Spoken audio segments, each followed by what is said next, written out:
दिनै बर' हालामाव जोंनि ओनसोलाव 100% शान्तिखौ गायसननो थाखाय जोङो जाफुंसार जाबाय।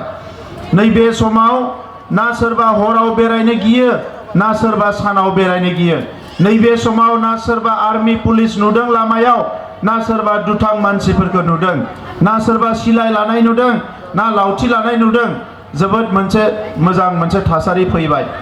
मोनसे समाव जौ जुवा मेला नंनायनि नङैनि बुलायलायनाय होसोलायनाय बेबायदि थासारियाव जोंनि बिमाफ्रा जोंनि बिब'फ्रा गोबां खस्थ' मोननांगौ जादोंमोन। मानोना जौ लोंनानै दावराव दावसि खालामग्राफ्रा आइजोफोर नङा, बायदिसिना थासारि होसोलायनाय बुलायनाय हिंसा खालामनाय आइजोफोर नङा। नाथाय आइजोआ सासे बिमा हिसाबै, सोरनिबा बिब' हिसाबै, सोरनिबा बिनानाव हिसाबै, सोरनिबा फिसाजो हिसाबै, सोरनिबा बिहामजो हिसाबै जोबोद खस्थ' मोनो। आरो बे थासारि दानायानो जोंनि बयनिख्रुइबो सिगांसिननि थांखिमोन जे बड'लेण्डआव गोजोन थासारि लाबोनांगोन। जोंनि मोन्थाइखौ लानानै गोलाव सम सोमावसारनाय दिनै जोङो गोबां जोंनि हारिनि मोननांगौ गुबुन गुबुन बिथिंफोरखौ मोनफुंबाय।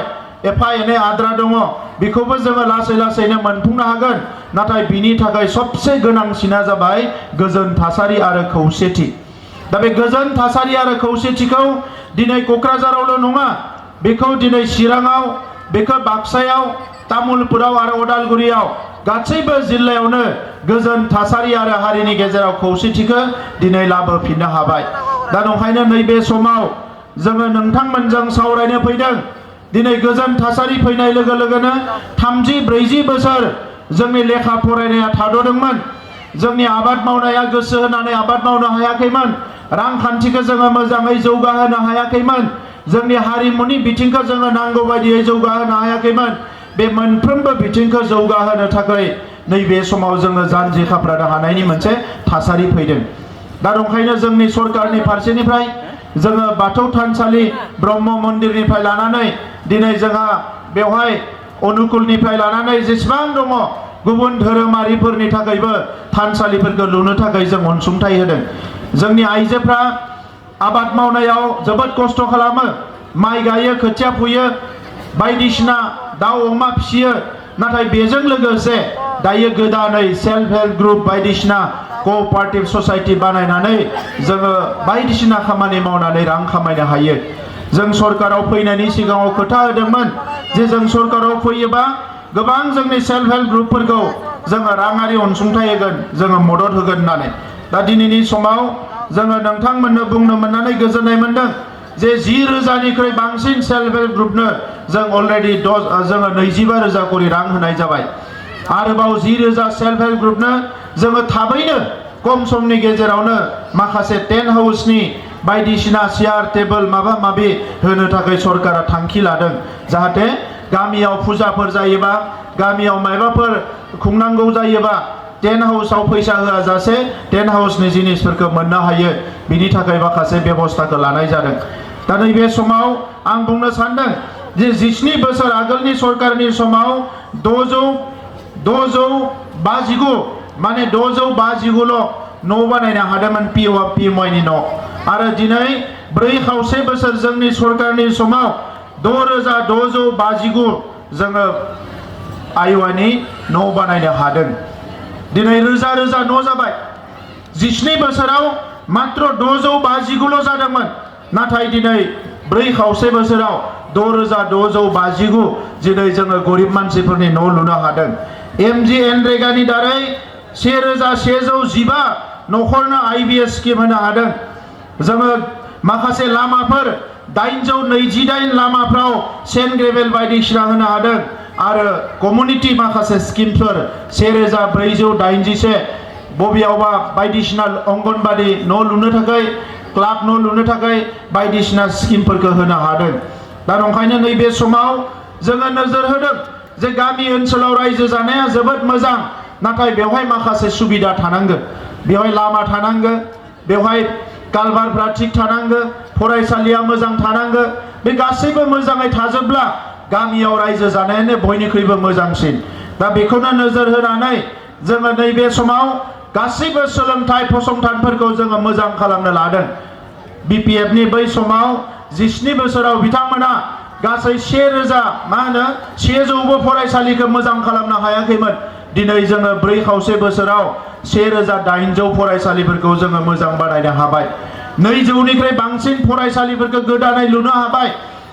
40 समष्टियाव जोङो गासै 40 अडिटोरियाम लुनो हाबाय सुजित नार्जारी बिथांनि मुङाव आरो 40 समष्टियाव बड'लेण्डनि 12 अलरेडि बिल सिलागां बिथांनि मुङाव BLTनि फाउन्डार चेयारमेननि मुङाव जोङो मिनि स्टेडियाम लुनो हाबाय।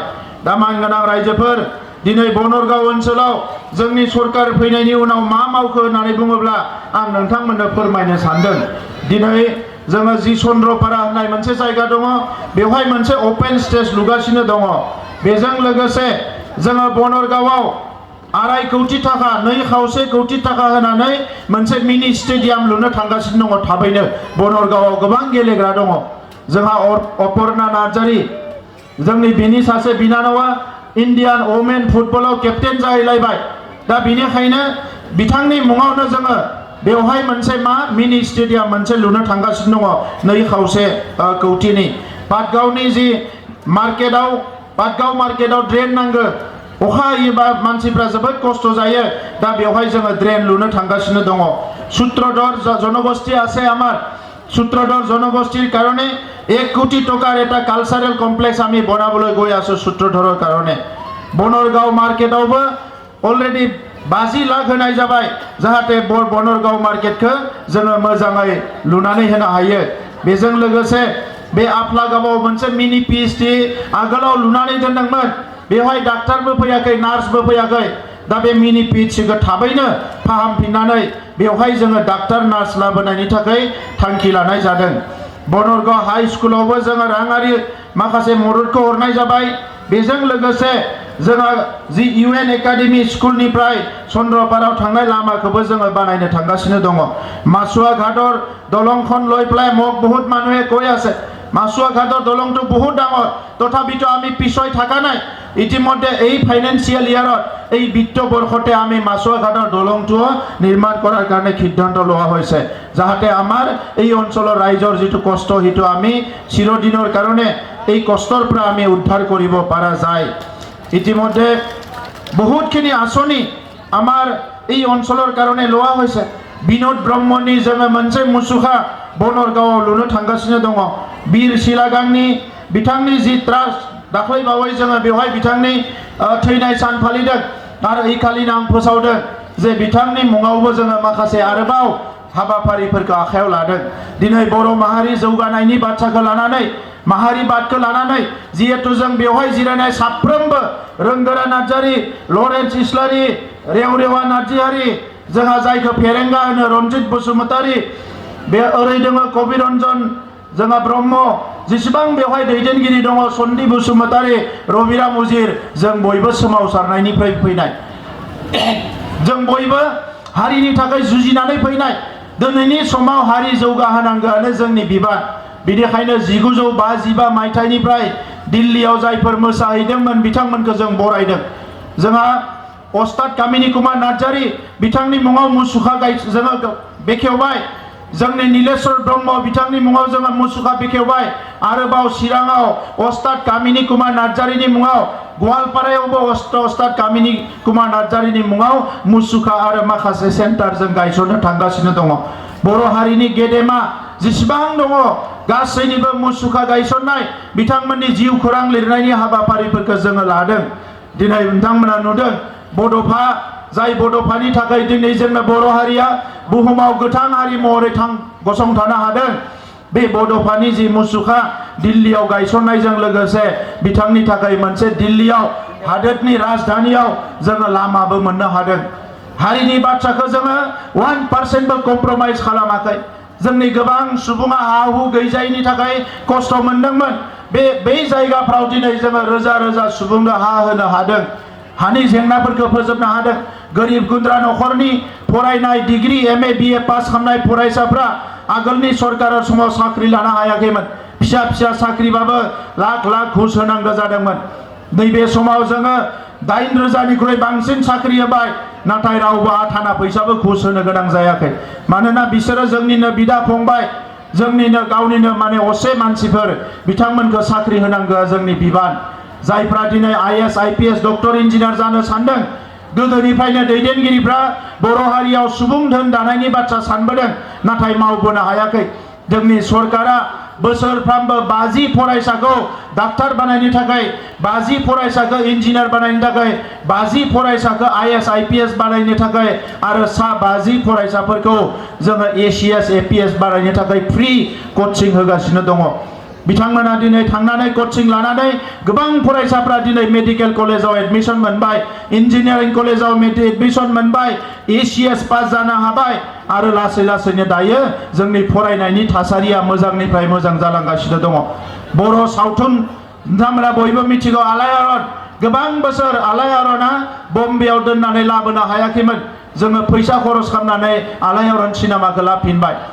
बर' सिनेमाफोरखौ दिन्थिनो थाखाय सिनेमा हल गैयामोन मैया सेरफांगुरियाव जोङो डिजिटेल सिनेमा हल बेखेवबाय आरोबाव माखासे गासै गंबा सिनेमा हल आरोबाव बेखेवजानो थांगासिनो दङ क'क्राझाराव जोंनि बर'नि सिनेमा आरो गुबुन गुबुन हारिमुनि बिथिंफोरखौ दिन्थिफुंनो थाखाय आरोबाव मोनसे 500 मानसि जिरायनो हानाय सिनेमा हल जों लुनो थांगासिनो दङ बर' हारिया गुबुन गुबुन हारिफ्रा जेरै जौगादों जोंबो समान समान जौगालांनांगोन रायजो राजा नोंथांमोन दिनै जोंनि लाइमोनफोरखौ गेलेनायनि बिथिङाव जोबोद जौगानाय बेखौ जोङो मुलुगनां थाखोआव लांनो थाखाय देग्लाय जोङो CM काप बानायदों बे CM कापआव सारा बड'लेण्डआव 3760टा क्लाबा बाहागो लादों आरो 70,000 गेलेगिरिफ्रा बाहागो लादों जायखौ बावैसो प्राइम मिनिस्टार बिथाङा दाख्लै देवबाराव जोंनि बाथ्राखौ मख'दों अल इन्डियानि मानसिफोरनो फोरमायदों जे बड'लेण्डआव गोजोन थासारि फैनाय लोगो लोगो गेलेनायनि बिथिङाव जोंनि बर' लाइमोनफ्रा जौगालांगासिनो दङ होननानै दा नंखायनो मानगोनां रायजो राजा नोंथांमोन आगोलनि सरकारनि समाव जौ जुवा बायदिसिना मेला क'क्राझार टाउनावबो लोंला जाला ओरैबायदि थासारि जालांबायमोन नाथाय बे दिनै थासारिया लासै लासैनो मोजांनिफ्राय मोजांथिंजाय फैदों दा नंखायनो आं नोंथांमोनखौ खावलायगोन दिनै जोङो अमा फिसिनायनि थाखाय पिग मिशन लादों बोरमा फिसिनायनि थाखाय जोङो दिनै गट मिशन लादों आरो मोनफ्रोमबो 40टा समस्तियाव हेन्डलुम क्लास्टार बानायदों जि दानायनि थाखाय जोंनि आइजोफ्राबो गोरिब गुन्द्रा जानायनि थाखाय न' बां गारनानै गुजरात हारियानाफ्राव हाजिरा मावनो थांनो गोनां जादों गुवाहाटीफ्राव थांनानै सोरबा सेरेब सावनो गोनां जादों बायदिसिना जौ सेरेब फाननो गोनां जादों बेबायदि थासारि जादों दा बेफोरखौ नायनानै जोङो लासै लासैनो बोसोरब्रैयाव गासैखौबो हाजोबाब्लाबो जोङो माखासे आसनि लादों जायजों जोङो बिथांमोनखौ गावनि न'खरावनो थानानै रां खामायनानै गावनि आथिङाव गसंनो हानाय जायो बिनि थाखायनो बे दानाय लुनाय दाउ अमा फिसिनाय बायदिसिना मोजां मोजां आसनिफोरखौ लाबोदों जोङो अनसाय बिथांखि होदों जोंनि गासैबो आइजोफोरनि थाखाय जोङो अनसाय बिथांखि होदों 5,000 आगोलनि सरकारा खुन्दुं कम्बल रानना होयोमोन 150 थाखानि मुसारि होयोमोन जोङो दासिम 27,000 आइजोफोरनो जोङो मा होबाय अनसाय बिथांखि होबाय आरो बनरगावआवबो 600 आइजोफ्रा 5,000 अनसाय बिथांखि मोनदों माइनाव सोरां बिथांखि 200टा सेल्फ हेल्प ग्रुपआ बनरगावआव 25,000 करि मोनबाय आलारि सोरां बिथांखि मन्दिर थानसालिफ्राव 2 लाख बनरगाव ओनसोलाव जोंनि समाव 100टानिख्रुइ बांसिन दिनै थानसालिफ्राव 2 लाख रां मोननो हादों जोङो बेवहाय गियान सोरां बिथांखि फरायसाफोरनो कलम बायनो थाखाय खाथा बायनो थाखाय जोङो 5,000 होदों गासै 27,000 फरायसाफोरनो होबाय आरो बनरगावआव 600 फरायसाफ्रा बे गियान सोरां बिथांखिनि गेजेरजों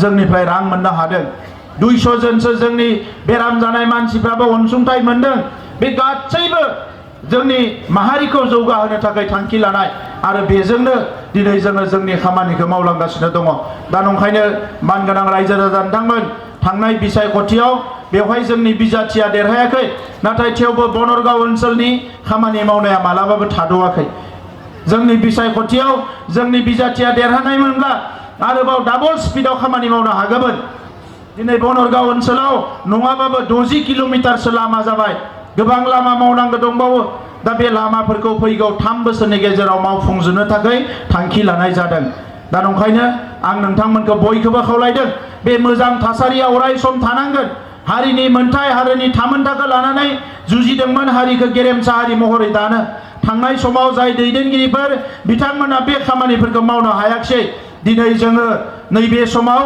जोंनि माखासे गोख्रों दैदेनगिरि रोंगोरा नार्जारी बिथां इउजि ब्रह्म बिथां बे गोबां दैदेनगिरिफ्रा ज' जानानै बर' हारिखौ गेरेमसा हारि दानायनि एजेन्डायाव जोङो खामानि मावगासिनो दङ। दा ओंखायनो रावबो गोनो गोथो जानो नाङा। बावैसो पर्बत जरायाव जोंखौ हा फानबाय बायदिसिना होननानै जोंखौ रायगासिनो दङ बिपिएफनि मानसिफ्रा। मानगोनां बिदा फंबाय बिब' बिनानावमोन, आं दिनै बनरगावआव नोंथांमोननि सिगाङाव गसंनानै बुंदों जे जाय सुबुंफ्रा बै समाव कलेज फरायनायनिफ्राय स्कुल फरायनायनिफ्राय लानानै जोङो हारिनि थाखाय 12 घन्टा नोंथांमोनजों रेल लामा जथेदों, राजा लामा जथेदों, सान्दुं थिं थिं अखायावबो जोङो सिजानानै खामानि मावदों। दिनै सोरबा बर' फिसाफोरखौ थगायनो हानाय जोंहा बिख्लो गैया। बर' फिसाफोरनो नंखाय बाथ्रा बुंनानै सोरनिबा माबा मोनसे गाज्रि मावनो जोंहा साहस गैया। जोंनि मरेलिटिया, जोंनि आखला, जोंनि गियाना बेखौ थिना। दा ओंखायनो पर्बत जरायाव रावनि आधा खथाबो हा रावनिबो लानाय जायाखै। बेवहाय गिदिर इन्डास्ट्रि फैदों। जोंनि जोनोमनिफ्राय जों इन्डास्ट्रि फैनायखौनो नुवाखै।